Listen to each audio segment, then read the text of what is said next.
आज प्रायश्चित के दिन का पवित्र पर्व है, जिस दिन हमारे सब अपराधों और पापों से क्षमा कर दिया जाता है। प्रायश्चित का दिन वो दिन होता है जब परमेश्वर स्वयं उस दंड के अधीन होते हैं जिसे हम अपने पापों के कारण प्राप्त करने के योग्य हैं।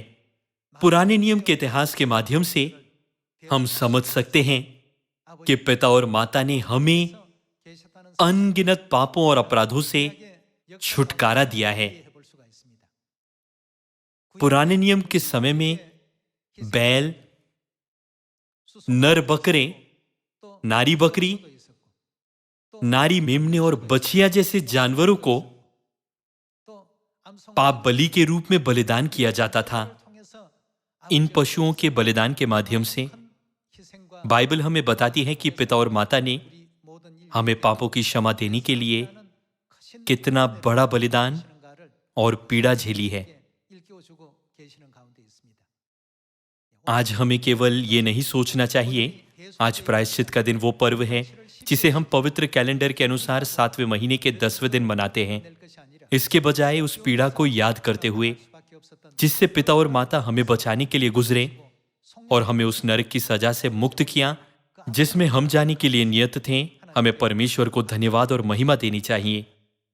अपने दिन प्रतिदिन के जीवन को जीने के दौरान हम कभी कभी कष्टदायक, दर्दनाक और विभिन्न प्रकार की कठिन परिस्थितियों का सामना करते हैं।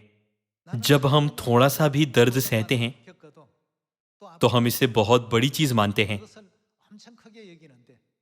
लेकिन परमेश्वर ने अवर्णनीय पीड़ा के बावजूद हमारे सभी अधर्मों को अपने ऊपर ले लिया।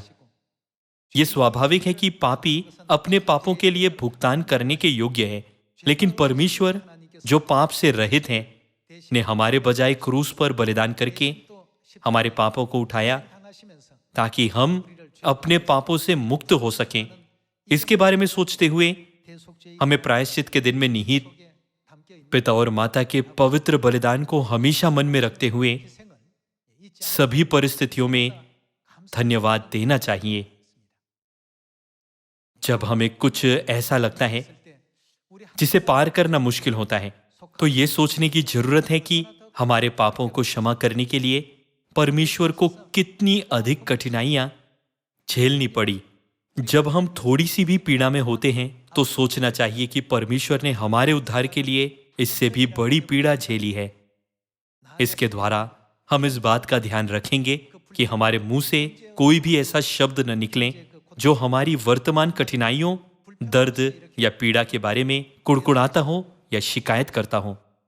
हमारे उद्धार के लिए 6000 वर्षों की इतनी लंबी अवधि के लिए परमेश्वर का कष्ट कितना अधिक कठिन, दर्दनाक और अकेलापन था। हमें इस बारे में कम से कम एक बार सोचना चाहिए। यहां तक कि यीशु के चेले भी, जिनसे उन्होंने प्रेम किया था और विश्वास किया था, सभी ने एक ही समय में उन्हें इतनी आसानी से धोखा दिया और खुद को बचाने के लिए भाग गए। पिता के पक्ष में खड़े होने और उन्हें सांत्वना देने वाला कोई नहीं था। आज कम से कम एक बार प्रायश्चित के इस दिन पर हमें इस बारे में सोचने की जरूरत है कि उस तिथि में उन्होंने कितना अकेलापन महसूस किया होगा। ऐसा करने के द्वारा हमें यह महसूस करना चाहिए कि इस समय हम जिस अकेलापन, दर्द और दुख का सामना कर रहे हैं वो परमेश्वर के सामने कुछ भी नहीं है। आइए सपानी अध्याय 3 वचन 18 की पुस्तक पर एक नजर डालें।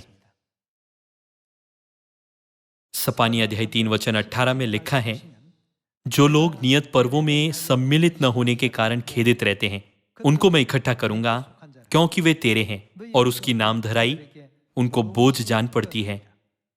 क्या ये परमेश्वर के नियत पर्वों के विषय में नहीं है? जो लोग नियत पर्वों में सम्मिलित न होने के कारण खेदित रहते हैं, उनको मैं इकट्ठा करूंगा क्योंकि वे तेरे हैं, और उसकी नाम धराई उनको बोझ जान पड़ती है।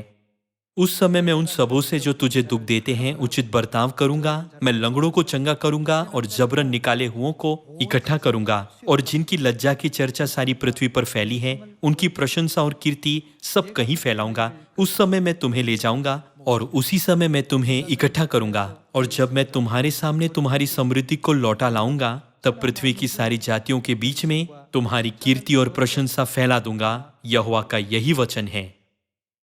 बाइबल में स्पष्ट रूप से भविष्यवाणी की गई है कि परमेश्वर निश्चित रूप से अपना वादा पूरा करेंगे कि परमेश्वर अपने लोगों को, जो परमेश्वर के नियत पर्वों को मनाते हैं, पृथ्वी के सभी लोगों के बीच सम्मान और स्तुति देंगे।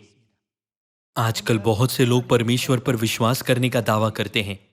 हालांकि हमें पर्वों की पूरी समझ होनी चाहिए ताकि हम सही ढंग से परमेश्वर का सम्मान और आराधना कर सकें। तब पुराने नियम के समय में प्रायश्चित के दिन को कैसे मनाया जाता था? आइए हम लेवी व्यवस्था अध्याय 16 वचन 5 के द्वारा इसकी पुष्टि करें। लेवी व्यवस्था अध्याय 16 वचन 5 में लिखा है, फिर वो इजरायलियों की मंडली के पास से पाप बलि के लिए 2 बकरे और होम बलि के लिए 1 मेरा ले, और हारून उस पाप बलि के बछड़े को जो उसी के लिए होगा चढ़ाकर अपने और अपने घराने के लिए प्रायश्चित करें, और उन दोनों बकरों को लेकर मिलाप वाले तंबू के द्वार पर यहोवा के सामने खड़ा करें। और हारून दोनों बकरों पर चिट्ठियां डालें, एक चिट्ठी यहोवा के लिए और दूसरी अजाजेल के लिए हो। और जिस बकरे पर यहोवा के नाम की चिट्ठी निकले उसको हारून पाप बलि के लिए चढ़ाएं, परंतु जिस बकरे पर अजाजेल के लिए चिट्ठी निकले वो यहोवा के सामने जीवित खड़ा किया जाए कि उससे प्रायश्चित किया जाए, और वो अजाजेल के लिए जंगल में छोड़ा जाए। हारून उस पाप बलि के बछड़े को जो उसी के लिए होगा समीप ले आए और उसको बलिदान करके अपने और अपने घराने के लिए प्रायश्चित करें। यहां बताया गया है कि याजक के लिए पाप बलि के रूप में एक बछड़ा चढ़ाया जाता था और लोगों के लिए बकरे बलि किए जाते थे। यहां कुछ ऐसा है जिस पर हमें पूरा ध्यान देना चाहिए। 2 बकरों में से एक को पाप बलि के रूप में परमेश्वर को चढ़ाया जाता था, दूसरे बकरे को अजाजेल के रूप में चुना गया, और इस तरह लोगों के सभी पापों को उठाने के लिए जंगल में भेज दिया जाता था। जंगल में इधर उधर भटकने के बाद आखिरकार इस बकरे की मृत्यु हो जाती है। इन 2 बकरों के भाग्य के बारे में उपरोक्त के माध्यम से हम उस प्रक्रिया को संक्षेप में बता सकते हैं जिसके द्वारा हमारे पापों को दूर किया जाता है। पुराने नियम के समय में जब भी इजरायली पाप करते थे तो वे एक बकरे या मेमने को लाते थे और परमेश्वर को एक ईमानदार प्रार्थना चढ़ाते हुए उन्हें पाप बलि के रूप में बलि करते थे। मैंने पाप किया है, कृपया मेरा पाप इस बकरे पर डाल दे। मेमने का उपयोग पाप बलि के रूप में भी किया जाता था। ये भेंट उन पापों के लिए थी जो प्रतिदिन किए जाते थे।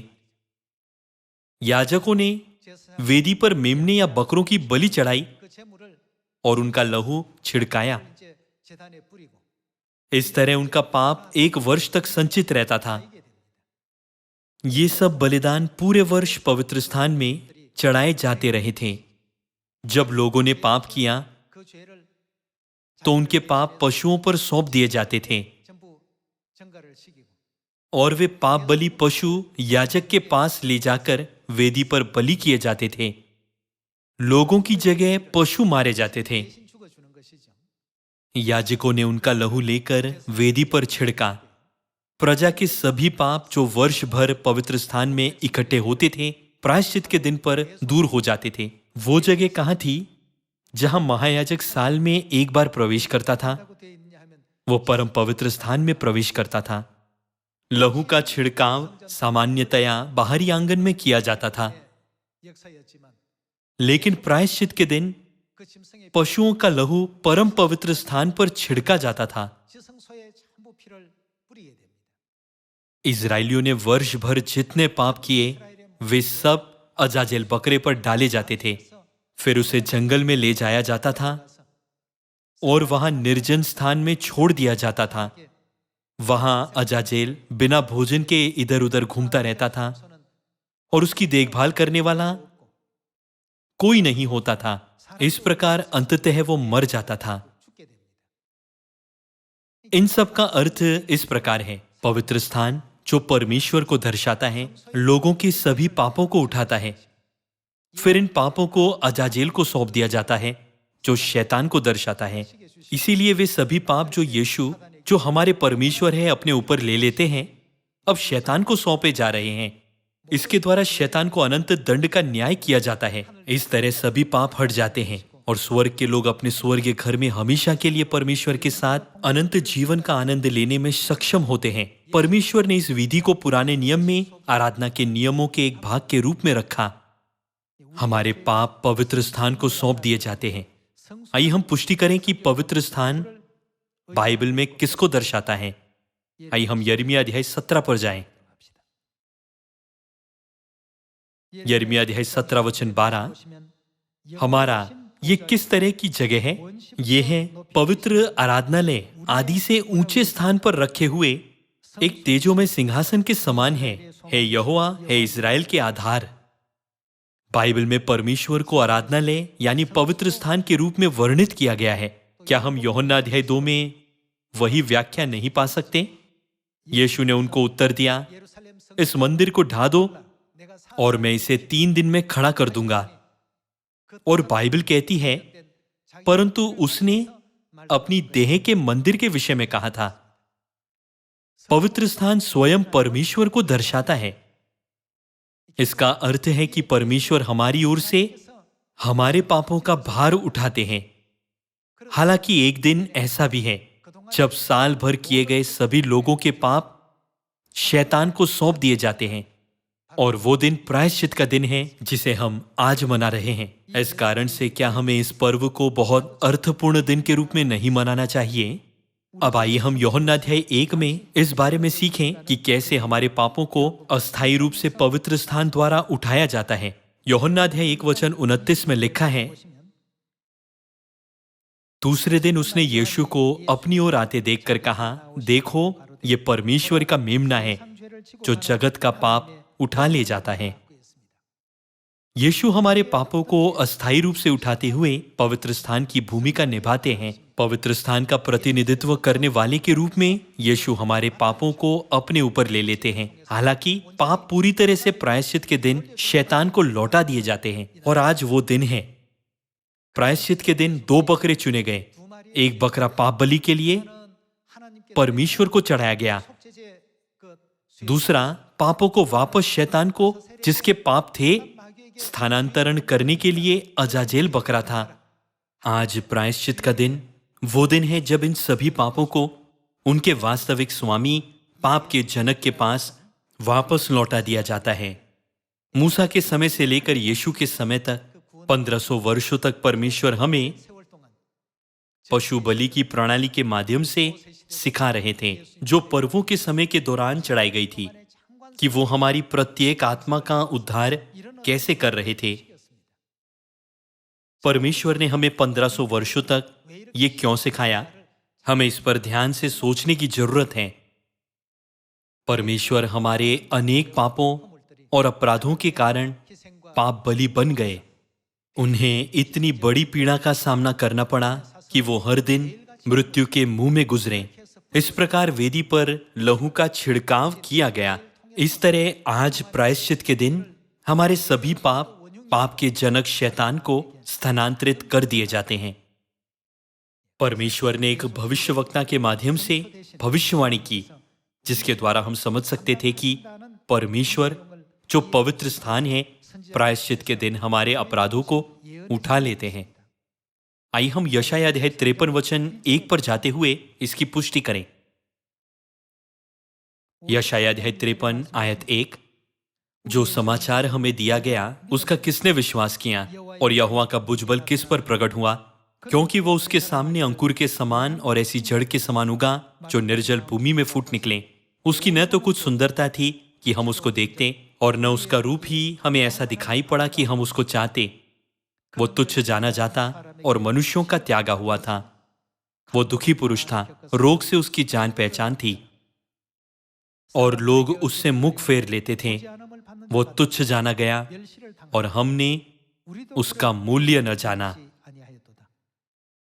वो मनुष्यों द्वारा तुच्छ जाने गए और त्यागे हुए थे। हमारे पापों के कारण दुखी थे, फिर भी हमने उनका आदर नहीं किया। क्या परमेश्वर वो है जिन्हें इस तरह के पद पर बिठाया जाना चाहिए? वो तुच्छ जाने गए और उनका आदर नहीं किया गया, फिर भी उन्होंने उस मार्ग पर चलते हुए शिकायत नहीं की। चूंकि परमेश्वर इस तरह के मार्ग पर चले, हमें अपने छोटे भाइयों और बहनों को जो आत्मिक रूप से अपरिपक्व है, स्वर्ग के मार्ग पर ले जाना चाहिए। ताकि वे पिता और माता की इच्छा का पालन कर सकें।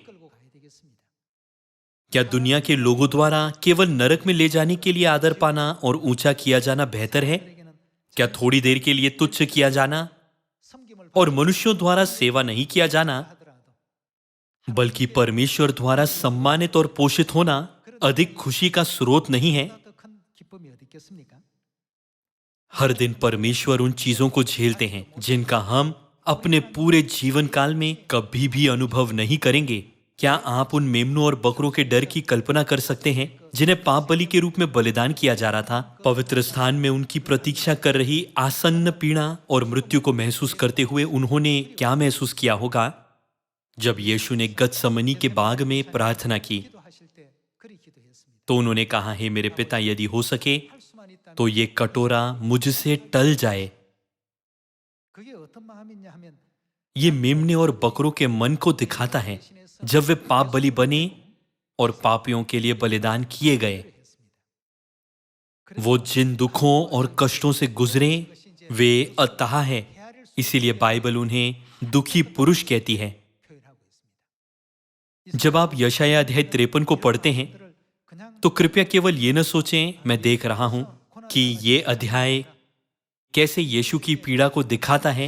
इसके बजाय आइए सोचें ये उनके लिए कितना दर्दनाक रहा होगा। यदि हम ऐसा करते हैं तो मुझे विश्वास है कि हम प्रायश्चित का सही अर्थ अपने मनों पर अंकित कर पाएंगे।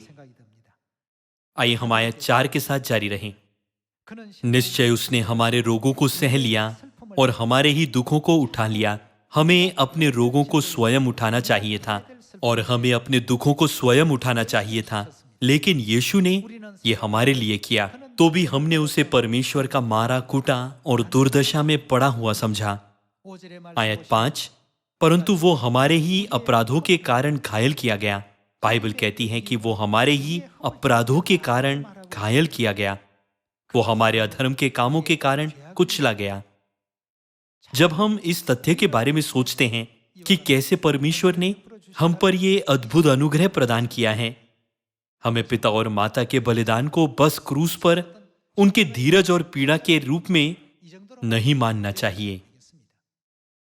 प्रत्येक वर्ष पुनरुत्थान के दिन के समय के आसपास कई लोग होते हैं जो ये अनुभव करने के लिए कि क्रूस पर लटकाए जाने से कितना दर्द होता है, वास्तव में पूरे दिन स्वयं को क्रूस पर लटकाए जाने की कोशिश करते हैं, लेकिन वो पीड़ा कुछ भी नहीं है।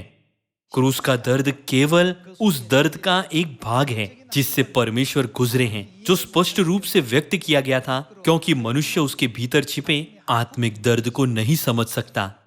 कल्पना कीजिए कि यदि आप ही होते जिसे मृत्यु के स्थान पर घसीटा जाता था और हर दिन मृत्यु का सामना करना पड़ता था। ऐसी जगह पर जाना काफी दर्दनाक होता है जहां पर आप जाना नहीं चाहते। हालांकि यदि आपको एक ऐसी जगह जाना है जहां मृत्यु आपकी प्रतीक्षा कर रही है, ये एक अवर्णनीय व्यथा है। सभी लोगों परमेश्वर के छुटकारे के अनुग्रह के बारे में जो ज्ञान हमने संचित किया है, उसके बारे में केवल ये कहकर कि ठीक है, मैं देख सकता हूं कि हमारे पाप कैसे क्षमा हुए हैं, हमें तुच्छता से नहीं सोचना चाहिए। इसके बजाय हमें सच में हर परिस्थिति में परमेश्वर को धन्यवाद देना चाहिए। यदि हम सच में पिता और माता के बलिदान और प्रेम को महसूस करते हैं तो कोई कारण नहीं है कि हम सियोन में अपने भाई और बहनों के प्रति क्रोधित होते हैं। भले ही हमें नीची दृष्टि से देखा जाए और हमारे साथ दुर्व्यवहार और अनादर किया जाए, फिर भी हमें क्रोधित नहीं होना चाहिए। क्या ये वो मार्ग नहीं है जिस पर पिता और माता चले थे? आइए प्रार्थना करें, पिता और माता आप हमारे लिए इस मार्ग पर चलें। इसलिए कृपया मुझे पवित्र आत्मा की शक्ति दें ताकि मैं अपने भाई और बहनों को बचाने के लिए धीरज धर सकूं। मैं प्रार्थना करता हूं कि आप इस वर्ष के प्रायश्चित के दिन के दौरान पवित्र आत्मा की ये शक्ति प्राप्त करेंगे। आयत 5, परंतु वो हमारे ही अपराधों के कारण घायल किया गया, वो हमारे अधर्म के कामों के कारण कुचला गया, हमारे ही शांति के लिए उस पर ताड़ना पड़ी। क्या होगा यदि उन्होंने सजा नहीं ली होती? क्या हम वही नहीं हैं जिन्हें उनके बदले सजा मिलनी चाहिए थी कि उसके कोड़े खाने से हम लोग चंगे हो जाएं? हम तो सब के सब भेड़ों के समान भटक गए थे। हम सही मार्ग पर नहीं गए, लेकिन इस पृथ्वी पर रहते हुए भटक गए हैं। हम में से हर एक ने अपना अपना मार्ग लिया और यहोवा ने हम सबों के अधर्म का बोझ उसी पर लाद दिया।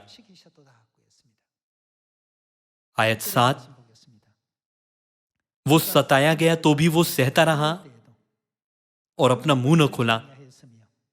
जिस प्रकार भेड़ वध होने के समय हम दिन में कितनी बार उन मेमनों की स्थिति में खड़े होते हैं जिन्हें वध के लिए ले जाया जाता है, और भेड़ी उन कतरने के समय चुपचाप शांत रहती हैं, वैसे ही उसने भी अपना मुंह न खोला। अत्याचार करके और दोष लगाकर वे उसे ले गए। उस समय के लोगों में से किसने इस पर ध्यान दिया कि वो जीवितों के बीच में से उठा लिया गया? मेरे ही लोगों के अपराधों के कारण उस पर मार पड़ी। उसकी कब्र भी दुष्टों के संग ठहराई गई और मृत्यु के समय वो धनवान का संगी हुआ। यद्यपि उसने किसी प्रकार का उपद्रव न किया था और उसके मुंह से कभी छल की बात नहीं निकली थी, तो भी यहोवा को यही भाया कि उसे कुचले। उसी ने उसको रोगी कर दिया। जब वो अपना प्राण दोष बलि करें, तब वो अपना वंश देखने पाएगा। वो बहुत दिन जीवित रहेगा। उसके हाथ से यहोवा की इच्छा पूरी हो जाएगी। वो अपने प्राणों का दुख उठाकर उसे देखेगा और तृप्त होगा। अपने ज्ञान के द्वारा मेरा धर्मी दास बहुतेरों को धर्मी ठहराएगा और उनके अधर्म के कामों का बोझ आप उठा लेगा। इस कारण मैं उसे महान लोगों के संग भाग दूंगा और वो सामर्थियों के संग लूट बांट लेगा, क्योंकि उसने अपना प्राण मृत्यु के लिए उंडेल दिया। वो अपराधियों के संग गिना गया, तो भी उसने बहुतों के पाप का बोझ उठा लिया और अपराधियों के लिए विनती करता है। भले ही परमेश्वर धर्मी है, उन्होंने पापियों के लिए स्वयं को बलिदान कर दिया। क्योंकि हमें पहले बुलाया गया है और हमने सीधे पिता और माता के उदाहरण से सीखा है, इसीलिए हमें वो बनना चाहिए जो अब हमारे भाई और बहनों के लिए, जो भविष्य में सत्य को ग्रहण करने जा रहे हैं, पिता और माता की संतान के रूप में अच्छे उदाहरण प्रस्तुत करते हैं। पिता और माता का बलिदान हमारे लिए उनके प्रेम से उत्पन्न होता है। इसीलिए परमेश्वर ने कहा, एक दूसरे से प्रेम रखो। जैसा मैंने तुमसे प्रेम रखा है, वैसे ही तुम भी एक दूसरे से प्रेम रखो। यदि हमें किसी भाई या बहन से कोई नफरत है या कोई है जिसे आप देखना नहीं चाहते, मेरा मानना है कि इसका मतलब है कि आप अभी भी पिता और माता के मन को और उस पीड़ा का अर्थ जो परमेश्वर ने क्रूस पर झेला था नहीं समझते। एक शिक्षा है जो माता हमेशा सियोन की संतानों को देती है, जो स्वर्गीय परिवार के सदस्य हैं। एक दूसरे के साथ एकजुट रहो। जब आप एक हो जाएंगे तो सुसमाचार अच्छा होगा। परमेश्वर स्वयं के द्वारा आसानी से सुसमाचार का कार्य पूरा कर सकते हैं। हालांकि परमेश्वर हमें ऐसा करने की अनुमति देते हैं। ऐसा इसीलिए है क्योंकि हमें इसका अनुभव करना है। हमें इसे अपने लिए अनुभव करने की आवश्यकता है। सुसमाचार का कार्य करते समय हम ऐसे सदस्यों से मिल सकते हैं जो हमारे साथ अच्छा व्यवहार नहीं करते। जब हम परमेश्वर द्वारा दिए गए इस बहुमूल्य कार्य को करते हैं तो हम विभिन्न परिस्थितियों का सामना करेंगे जहां हमारे मिशन को मूल्यवान नहीं माना जाता है, और हम सोच सकते हैं कि पिता और माता के लिए ये कितना कठिन रहा होगा और उन्होंने कितना अकेलापन महसूस किया होगा। जब हमें किसी के शब्द से चोट लगती है और उसे देखने का मन नहीं करता, तो हमें इस पर विचार करना चाहिए कि परमेश्वर ने हमारे विभिन्न पापों के दर्द को उठाया और सहन किया। हमें कभी भी उस अपमान को हल्के में नहीं लेना चाहिए जिसे परमेश्वर ने क्रूस पर सहा था, और न ही इसे केवल क्रूस पर बलिदान के रूप में संक्षेप में प्रस्तुत करना चाहिए। इसके बजाय हमें अपने दैनिक जीवन में क्रूस पर किए गए बलिदान में निहित इन सभी चीजों का अनुभव करना चाहिए और उस अनुग्रह को भाई और बहनों के साथ साझा करना चाहिए। माता ने कहा, एक दूसरे के साथ एकजुट रहो। जब आप एक हो जाएंगे तो सुसमाचार अच्छा होगा। उन्होंने हमें पहले ही निर्देश दे दिया है कि कैसे सुसमाचार को आगे बढ़ाया जाए। हमें एकजुट होने की जरूरत है। कभी कभी हम चाहते हैं कि हमारे सियोन परिवार के सदस्य जो कुछ भी करते हैं उसमें किसी भी तरह की कमी न हो। हालांकि क्या परमेश्वर ने हमें किसी एक कमी के साथ नहीं सृजा है? उन्होंने ऐसा क्यों किया? हमारे सुंदर एकता बनाने के लिए। आज हमने अनुग्रह पूर्वक नए गीत गाए हैं। कल्पना कीजिए कि सभी एक जैसे स्वरों का उपयोग करके गीतों की रचना की गई होती। क्या हम संगीत की आवाज से प्रभावित होते?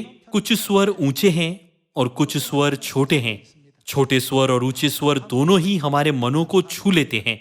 जब सभी स्वर अलग अलग होते हैं तो क्या एक अद्भुत संगीत नहीं बनाया जाता? ऐसे लोग हैं जो बहुत प्रभावशाली हैं, अन्य जो किसी चीज में प्रतिभाशाली हैं, और यहां तक कि ऐसे लोग भी हैं जो बिल्कुल भी प्रतिभाशाली नहीं हैं। परमेश्वर पर हमारा विश्वास चाहे मजबूत हो या कमजोर, हम उस तरह एकजुट होते हैं जैसे संगीत ऊंचे और छोटे स्वरों के साथ मेल मिलाप बिठाने में सक्षम हो पाता है। जब प्रत्येक नोट अपनी अपनी भूमिका निभाता है और अपना सर्वश्रेष्ठ प्रदर्शन करता है तो प्रेरक नए गीत बजाए जा सकते हैं। क्या ये सच नहीं है? इसीलिए हमें ये समझना चाहिए कि प्रायश्चित के इस दिन परमेश्वर ने हमारे पापों का प्रायश्चित करने के लिए स्वयं को बलिदान कर दिया है। यदि हम परमेश्वर के प्रेम और बलिदान को समझते हैं तो क्या हमें स्वर्ग जाने से पहले अपने आप को थोड़ा भी बलिदान नहीं करना चाहिए? पिता और माता हमें बचाने के लिए इस पृथ्वी पर आए, हालांकि उनका मूल्य न जाना गया या आदर नहीं दिया गया। इसीलिए हमें इस प्रायश्चित के दिन एक बार फिर से सोचने की जरूरत है कि वे कैसे तुच्छ जाने गए थे और हमारे लिए ऐसी दर्दनाक परिस्थितियों से गुजरे थे। आज यदि हम अपने भाई और बहनों के लिए जो कर सकते हैं इस पर अधिक ध्यान दें, मैं विश्वास करता हूं कि पिता और माता हमारे मनों को देखेंगे और उन फलों को सियोन में भेजना जारी रखेंगे जिन्हें उन्होंने पहले तैयार किया है। कृपया इस प्रायश्चित के दिन छुटकारे के परमेश्वर के असीम अनुग्रह को अपने मनों पर अंकित करें। इसके द्वारा मैं आज का उपदेश समाप्त करना चाहूंगा। आपका बहुत बहुत धन्यवाद।